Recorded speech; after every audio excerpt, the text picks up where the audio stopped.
Hukum perdata mengatur hubungan antara subjek hukum yang satu dengan subjek hukum yang lain dalam usahanya untuk memenuhi kebutuhannya, sesuai dengan kemauan sendiri. Dalam hubungannya dengan subjek hukum lain, maka yang menjadi objek hukumnya adalah bidang hukum kebendaan yaitu harta kekayaan yang terdiri dari hukum kebendaan dan hukum perikatan. Hukum perikatan adalah hubungan hukum antara dua pihak atau lebih di mana pihak yang satu menyerahkan sesuatu kepada pihak yang lain tersebut berhak atas suatu prestasi tersebut. Sedang prestasi itu sendiri adalah merupakan sesuatu atau pokok yang diperjanjikan, siapa yang tidak memenuhi prestasi dapat dituntut mengganti kerugian.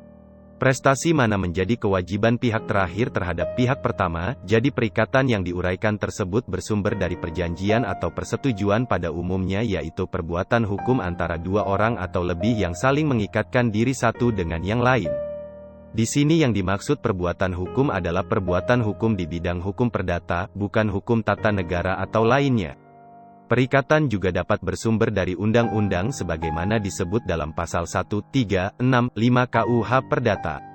Perjanjian adalah berasaskan konsensualisme, pacta sunt servanda dan kebebasan berkontrak maksudnya setiap orang dapat membuat perjanjian asal saja tidak bertentangan undang-undang, kebiasaan dan ketertiban umum.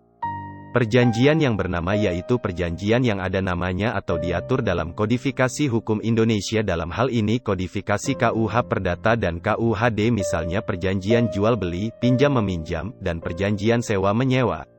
Perjanjian tidak bernama, yaitu yang tidak dikenal dalam hukum yang diatur dalam kodifikasi KUH Perdata di Indonesia yang antara lain adalah perjanjian leasing yaitu perjanjian sewa guna usaha dan perjanjian franchise.